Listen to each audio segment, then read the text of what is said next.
Smart saving plan తో మీ ఆత్మీయులకు ఉజ్వలమైన సురక్షితమైన జీవితం అందించండి. టాటా ఏఏతో ఇది సాధ్యం.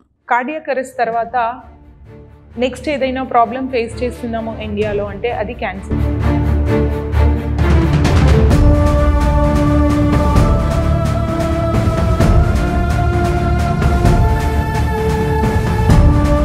దీనికి కూడా వంశపారంపర్యంగా ఏమైనా ఉంటుందా? వంశపారంపర్యంగా అంటే బ్రెస్ట్ క్యాన్సర్ అండి.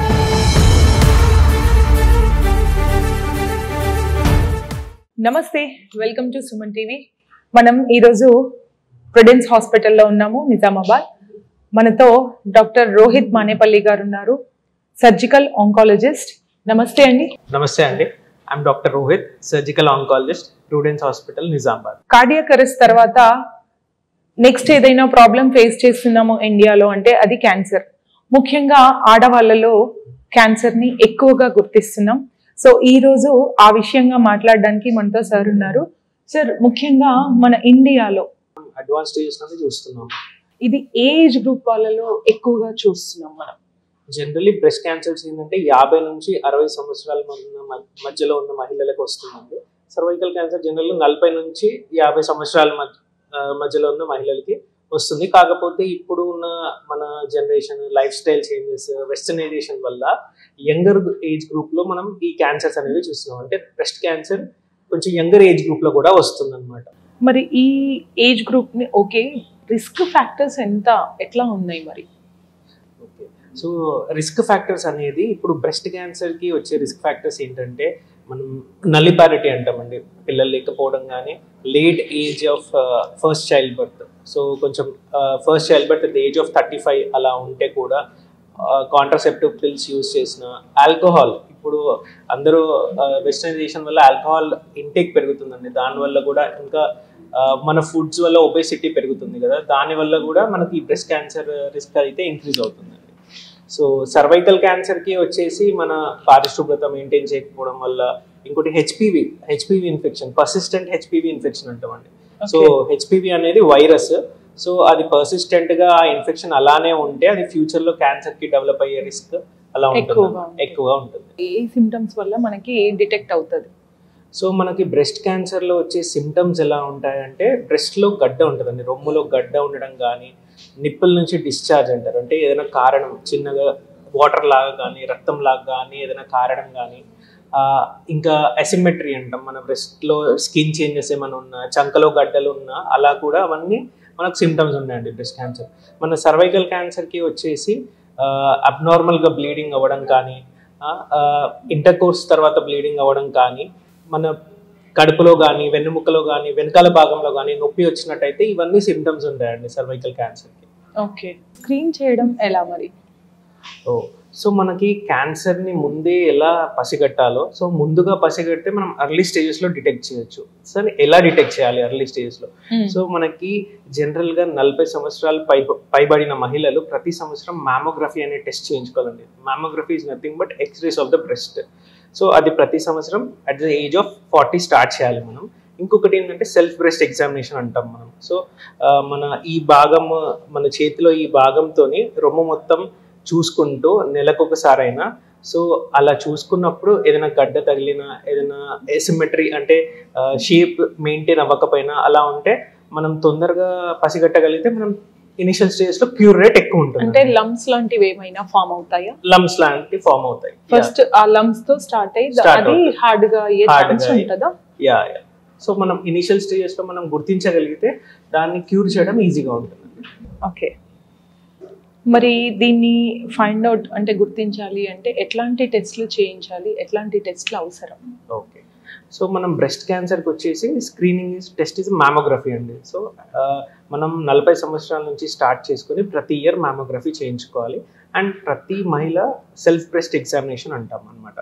సో ఆ సెల్ఫ్ బ్రెస్ట్ ఎగ్జామినేషన్ చేసుకోవాలి. ఇంకొంతమందిలో ఏంటంటే ఫ్యామిలీ హిస్టరీ ఆఫ్ క్యాన్సర్స్ ఉంటాయి, అంటే వాళ్ళ మదర్కి కానీ, వాళ్ళ ఫస్ట్ డిగ్రీ రిలేటివ్స్ అంటాము, వాళ్ళ క్యాన్సర్ ఉంది అంటే మనం ఎంఆర్ఐ ప్లస్ మ్యామోగ్రఫీ కొంచెం యంగ్ ఏజ్లోనే స్టార్ట్ చేసుకోవాలి వాళ్ళకి. సో సర్వైకల్ క్యాన్సర్ స్క్రీనింగ్ ఎలా ఉంటుంది అంటే, మనం 30 సంవత్సరాల నుంచి ప్రతి మహిళకు ఎవ్రీ 3 years ప్యాప్స్మియర్ కానీ ఆర్ ఎవ్రీ 5 years ప్యాప్స్మియర్తో పాటు హెచ్పివి టెస్టింగ్ కూడా చేయిస్తే అది స్క్రీనింగ్ ఉంటుందండి, అలా ఉంటుంది. మరి దీన్ని ఎలా అవాయిడ్ చేయొచ్చు, అసలు చేయొచ్చా చేయలేమా అవాయిడ్ అంటే?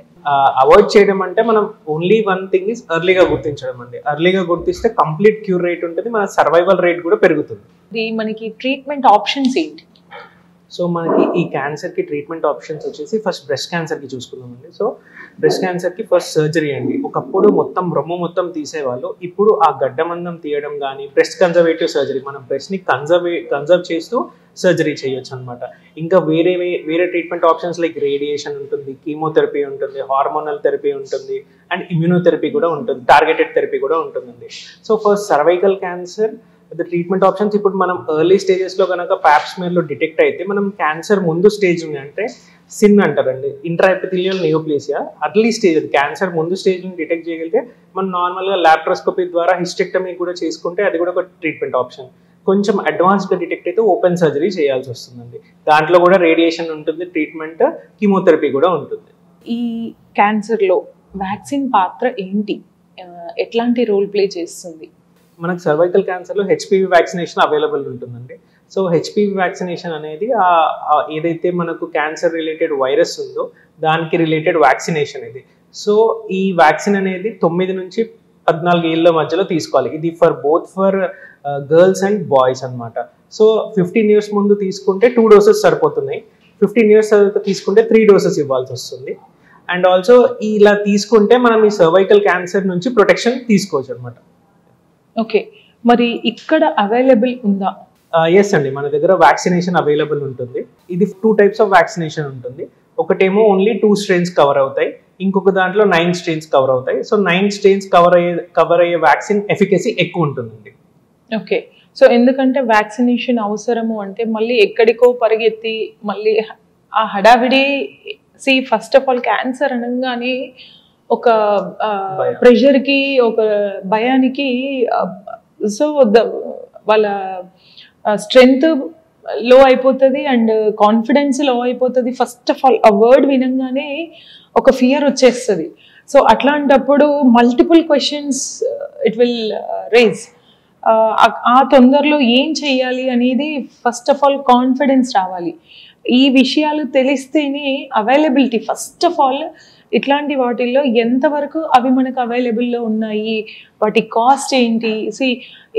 ఇది చాలా హై పొటెన్షియల్ ఉన్న ప్రాబ్లం. సో దాని ట్రీట్మెంట్ కూడా హై కాస్ట్లో ఉంటుంది. ఈ క్వశ్చన్స్లో అది కూడా ఒక ప్లేస్ చేస్తుంది. అవైలబిలిటీ, కాస్ట్ అనేది చాలా ఇంపార్టెంట్.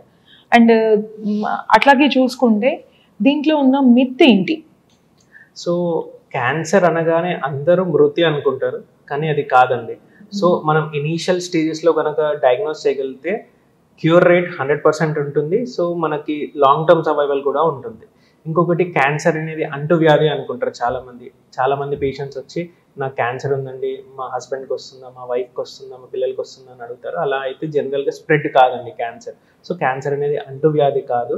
సో కాన్స్టెంట్ మన ఫ్యామిలీ సపోర్ట్ ఉండాలి, because it is a long journey, it is a difficult journey. So constant family support ఉండడం కానీ, ట్రీట్మెంట్ అప్పుడు ప్రోత్సహించడం కానీ, కీమో సైడ్ ఎఫెక్ట్స్ అయినప్పుడు సపోర్ట్ చేయడం కానీ, రేడియేషన్ సైడ్ ఎఫెక్ట్స్ అయినప్పుడు సపోర్ట్ చేయడం కానీ. సో ఈ constant support and multi disciplinary branch అండి. సో మనం ఓన్లీ సర్జరీ చేయాలి, రేడియేషన్ ఇవ్వాలి, కీమో ఇవ్వాలి. సో అందరూ కలిస్తేనే మనం ఈ క్యాన్సర్ని ఫైట్ చేయొచ్చు అనమాట. So it is very important that all branches coordinate and treat the patient. Particular స్టేజ్లో ఎంతవరకు డెత్ రేషియో ఉంటుంది? మీరు చెప్పారు అన్ని కేసెస్ డెత్కి కాదు అని. సో ఏ స్టేజ్లో ఫైండ్ అవుట్ అయితే near to be in danger? So మనకి ఏంటంటే అది డిపెండ్స్ అండి, ఒక్కొక్క క్యాన్సర్కి ఒక్కొక్క లాగా ఉంటుంది. సో మనం బ్రెస్ట్ క్యాన్సర్, సర్వైకల్ క్యాన్సర్ కనుక మనం స్టేజ్ 1, 2లో డిటెక్ట్ చేయగలిగితే it is a very important thing. So మన లాంగ్ టర్మ్ సర్వైవల్ కనుక చాలా ఎక్కువ ఉంటుందండి. లేట్ స్టేజెస్లో డిటెక్ట్ చేస్తే అన్ని ఫార్మ్స్ ఆఫ్ ట్రీట్మెంట్ తీసుకోవాలి. పేషెంట్కి సైడ్ ఎఫెక్ట్స్ ఎక్కువ ఉంటాయి, పేషెంట్ ఫైనాన్షియల్ బర్డెన్ ఎక్కువ అవుతుంది. సో అందుకే మనం స్క్రీన్ చేసుకుంటే తొందరగా డిటెక్ట్ అవుతే అది ఒక ప్లస్ పాయింట్ అండి. స్క్రీనింగ్ది అదే ప్లస్ పాయింట్. సో మనకి ఏంటంటే టైం అనేది దొరుకుతుంది. సో ఇనీషియల్గా డిటెక్ట్ అవుతే మనం ఈజీగా ట్రీట్ చేయొచ్చు. బ్రెస్ట్ క్యాన్సర్ వచ్చిన వాళ్ళు మిగతా క్యాన్సర్స్తో పోలిస్తే ఇందులో డెత్ రేషియో తక్కువ ఉంటుంది అని ఒక మిత్, అది నిజమైన మిత్? లేదండి, నిజంగా బ్రెస్ట్ క్యాన్సర్ వచ్చిన వాళ్ళు ఎర్లీ స్టేజెస్ లో డిటెక్ట్ అయితే వేరే క్యాన్సర్లతో పోలిస్తే దీని ప్రోగ్నోసిస్ అయితే బెటర్ గానే ఉంటుంది. సో జనరలీ మనం ఆంకాలజీలో చెప్పుకోవడం ఏంటంటే థైరాయిడ్ క్యాన్సర్ అన్నిటికన్నా మంచి క్యాన్సర్ అని చెప్పుకుంటాము. తర్వాత breast cancer, but it depends అండి. బ్రెస్ట్ క్యాన్సర్ లో కూడా 4 రకాలు ఉంటాయి అనమాట, కొన్ని మంచి రకాలు కావు అందులో. సో అలాంటి వెరైటీ వస్తే మాత్రం ఇనిషియల్ స్టేజ్ లో డిటెక్ట్ అవుతే మనం క్యూర్ చేయొచ్చు. అదే లేట్ స్టేజెస్ లో డిటెక్ట్ అవుతే మాత్రం కొంచెం కష్టం, టైం తీసుకుంటుంది. But not death, not death, we can easily get to it. Okay, so ఇక్కడ మీరు సర్వీస్ కంప్లీట్ గా ఇన్ అండ్ యాజ్ ఉండి రోల్ ప్లే చేస్తున్నారా, విజిటింగ్ లో ఉన్నారా? అంటే ఒక పేషెంట్ ని కేస్ టేకప్ చేయాలి అంటే థరోగా ప్రీవియస్ స్టడీ కేస్ ఉండాలి అండ్ ఎంటైర్ ద ట్రీట్మెంట్ ఆ కేస్ స్టడీలో ఉంటేనే మీరు ఎక్కువగా న్యాయం చేయగలుగుతారు. మరి మీ సర్వీస్ ఎలా ఉంది ఇక్కడ? ఇక్కడ నేను యాజ్ అ సర్జికల్ ఆంకాలజిస్ట్ నేను ఫుల్ టైం అవైలబుల్ ఉన్నానండి. సో మన దగ్గర అన్ని సర్వీసెస్ అవైలబుల్ ఉన్నాయి. సో ఏంటంటే పేషెంట్ ఫాలో అప్ కానీ పేషెంట్ ట్రీట్మెంట్ కానీ ఎక్కడ మనం మిస్ అవ్వము. సో మనం అన్ని కవర్ చేస్తామండి. Thank you sir, thank you so much. మనకి ఈరోజు October month cancer, breast cancer related మంత్గా దీని మీద అవగాహన తీసుకురావడానికి మాత్రమే, ఉన్న అపోహలను తొలగించడానికి ఈరోజు మనం సార్తో ఈ ఇంటర్వ్యూ చేస్తున్నాం యాక్చువల్గా. ఎందుకంటే అవగాహన అనేది చాలా చాలా ఇంపార్టెంట్ రోల్ ప్లే చేస్తుంది. అది అవగాహన ఉంటేనే మనం దేన్నైనా తట్టుకొని దాన్ని దాటగలుగుతాము. మనం అనుకున్నట్టుగా ముందుగా ఫైండ్ అవుట్ చేస్తేనే మనకి దీంట్లో చాలా ఒక ఫ్యూచర్ ఉంది. మీరు మా సందేహాలన్నీ నివృత్తి చేశారు. Thank you.